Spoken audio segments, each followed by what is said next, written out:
We have a new Taylor Hall injury update, and it's absolutely headed in the right direction.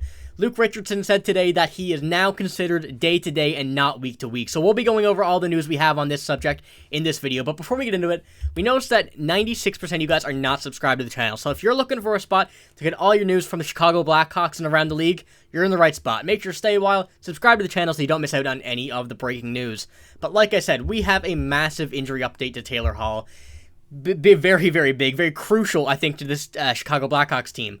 This came out from Luke Richardson probably an hour ago here. Luke Richardson said that Taylor Hall was out with an upper body injury, told him he feels like a miracle healer after being healthy enough to skate today.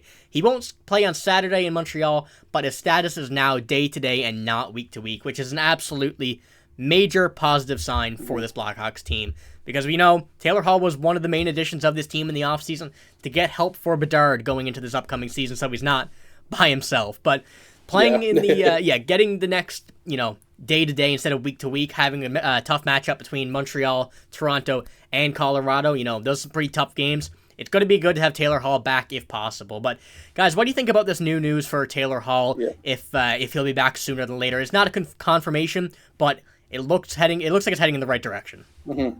They absolutely need him on their team for sure. I mean, like you said, he was brought in to sort of make Bedard feel like he's not alone. I mean, Taylor Hall has always been a fast player, very speedy, so it's good to see that he's going to be back soon.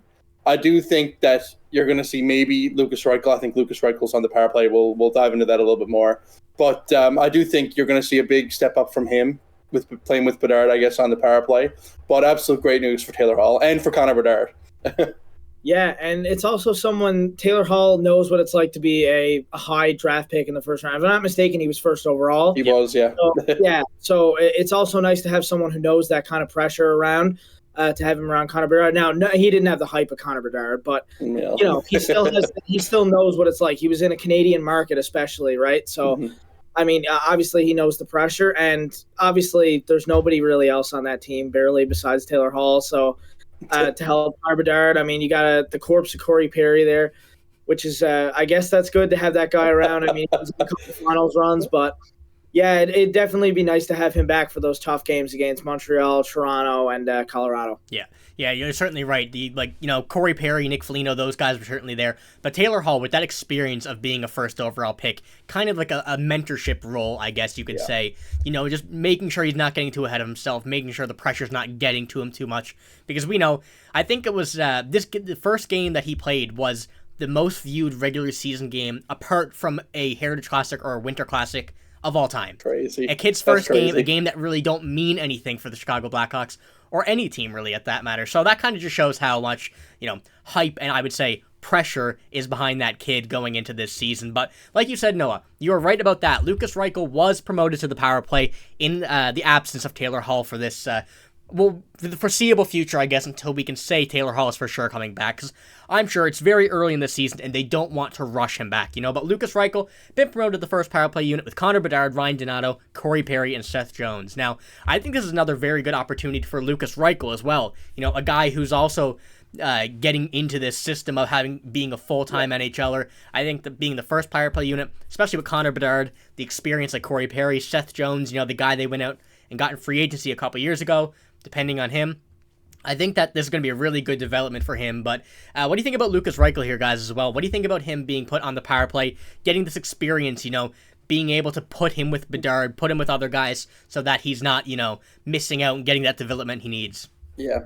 I think this could be a showcase to say this could be Connor Bedard's future line mate in Chicago. I really do think so. Lukas Reichel, he has all the talent, I think he was a first-round pick, if I'm not mistaken.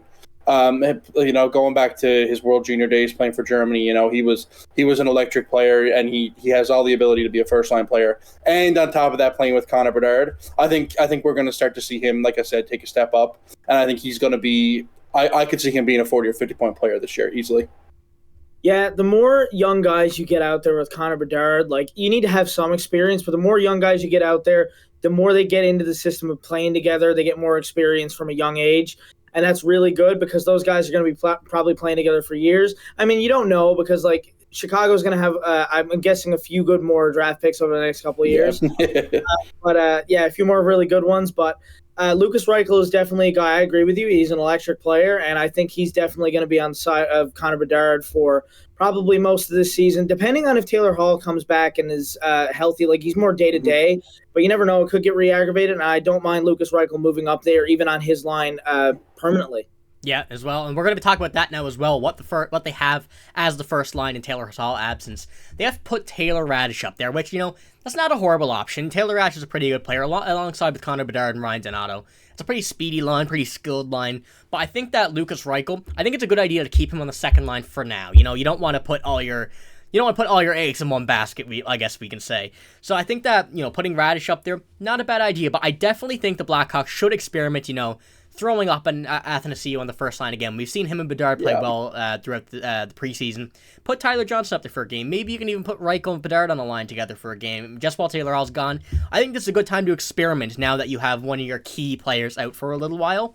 Maybe try something else. But guys, what do you think about this lineup here, just for a little breakdown, I guess, of it in Taylor Hall's absence, as they don't really have, I wouldn't say a set lineup, Do you think there's any movement that might happen around these, other than these? We're here for, especially the game on Saturday against Montreal. It needs to be Lukas Reichel, Connor Bedard, Andreas Athanasiou. Plain and simple. Athanasiou has speed to burn, and I think he could be, like I said, playing we keep going back to playing with Connor Bedard, and we keep going back to how these players affect Connor Bedard, but he needs to. I mean, the speed, playing on the wing, it could be very, very useful for the Blackhawks, easily. Yeah, it could be. I kind of think that what they have now with the lines spreading out their talent, quote unquote. I mean, spreading that out as much as possible is probably better to keep Connor Bedard happy, because that guy does not care about stats at all, does not care about points. You've got to think about his development in that way, in that sort of way. But also, the guy wants to win. So if you spread out your talent across the lineup evenly, I think that makes him a little bit more happy, because he wants to win the game. I mean, I saw a picture of him earlier after he got an assist in his first game and they won the game, and he was smiling, and he scored his first goal in the second game, and he had the picture with the puck after the second game. Was not smiling. So, yeah. I mean, he just wants to win the game. He doesn't care who he plays with. He just wants the team to win.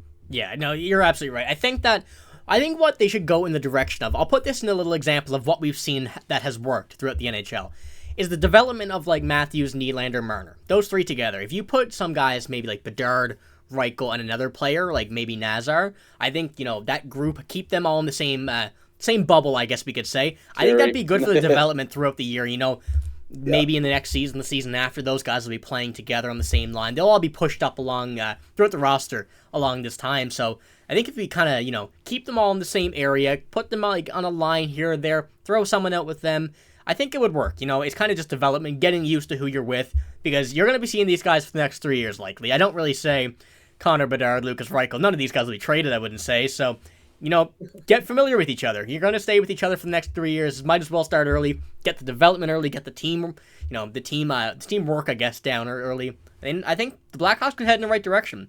I said earlier, they're not going to be as bad as they're going to be. A lot of people think they're going to be. They're not going to be good. I won't say they'll be good. But I think that they have some hidden talent that they might be able to work with throughout this season. A lot of things they might be able to develop. A lot of guys that are going to help the younger guys. Corey Perry, Nick Foligno. We've said this, but I think they're going to help them. But that's all we have for this video. Let us know down below what you think about this new Taylor Hall news. Very important for the Blackhawks that he does get back sooner than later. So, yeah, that's all we got. Hope you liked the video. If you did, make sure to like the video. Make sure to subscribe to the channel as well if you don't want to miss out on any Blackhawks news. And thank you for watching. See you later.